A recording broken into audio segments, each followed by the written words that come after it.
The night stretched out before me, a vast expanse of inky blackness swallowing the narrow country road. My only companions were the flickering glow of my headlights and the rhythmic hum of the engine. Trees loomed on either side of me, their skeletal branches reaching out like grasping fingers. I was alone, cocooned in the solitude of the night, my only tether to reality, the ribbon of asphalt beneath my tires. I had set out later than intended, and now I wondered if this entire trip wasn't ill-fated from the start.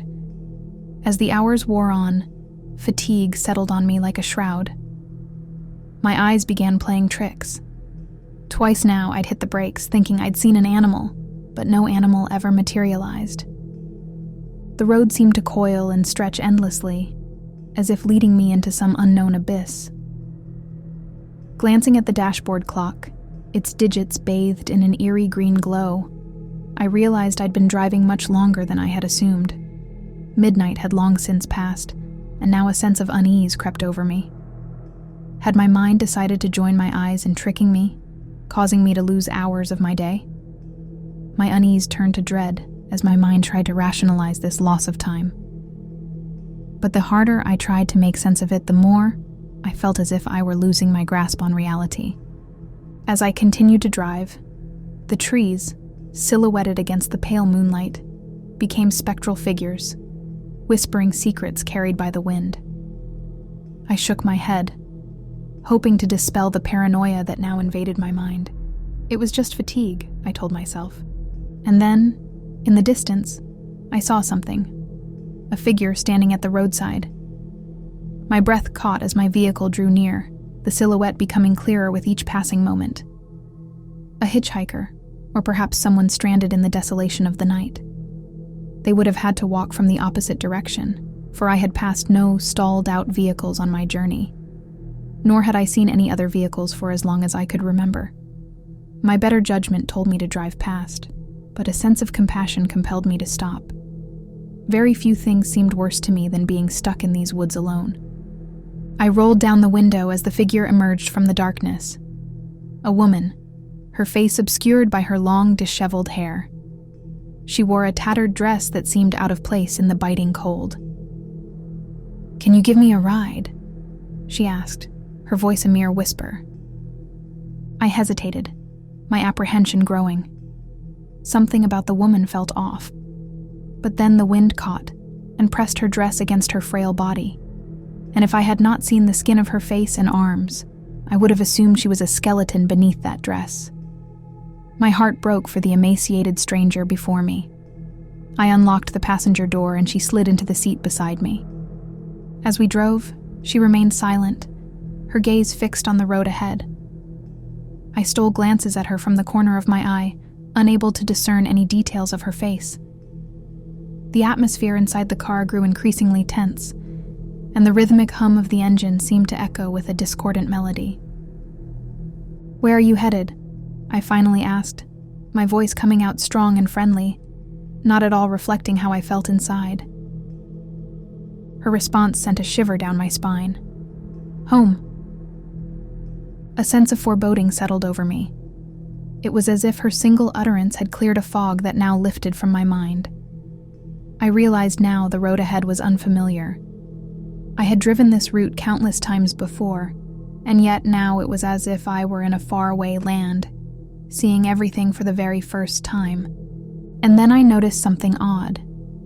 The air inside the car had grown heavy with a pungent scent, a mix of damp earth and decay. I thought back to playing in my grandmother's garden as a child, overturning bags of potting soil where the grass underneath had died, and what remained was a nightmare of mold and bugs, and a smell that lingered for hours. When I returned to the present, I found my hands were no longer on the wheel, and yet the car was still being controlled. But controlled by whom? By what? It continued forward of its own volition, following the twists and turns of the road like a car on a roller coaster. "Oh God!" I screamed. In the rearview mirror, shadowy figures emerged from the trees. Ethereal hands reached out, fingers trailed over the car's surface. Whispers filled the air around me, A symphony of voices resonated with the weight of forgotten memories. I felt as if I were going to go mad from fright. Perhaps I had already gone mad.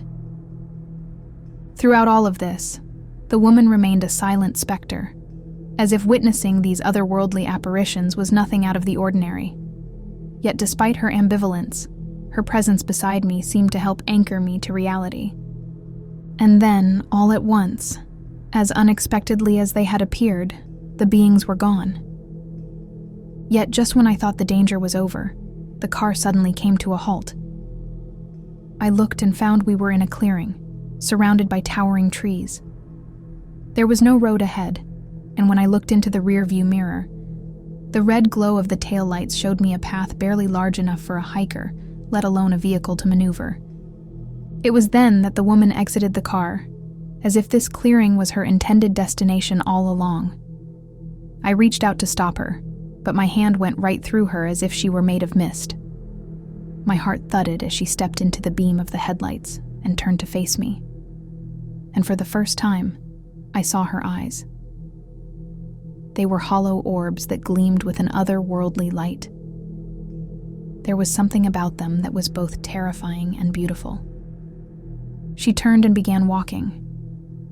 I don't know why, but I felt compelled to follow her. I leapt from my seat and ran towards her. Suddenly, the ground began to shake as a great noise erupted from behind me. I turned and saw that the earth had opened up around my car, and slowly it began to sink. I watched in stunned horror as my car descended into what could reasonably be described as a sinkhole.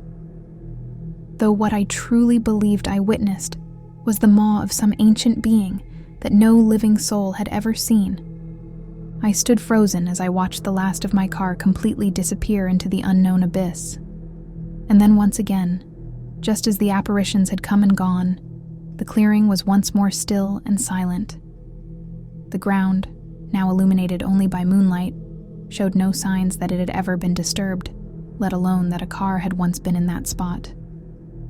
It was then that I turned back to the woman. She was still turned to face me, and this time she had her arm extended, inviting me to go with her. Whoever she was, she had saved my life. I took her hand, and together we walked deep into the forest. A forest neither of us would ever escape.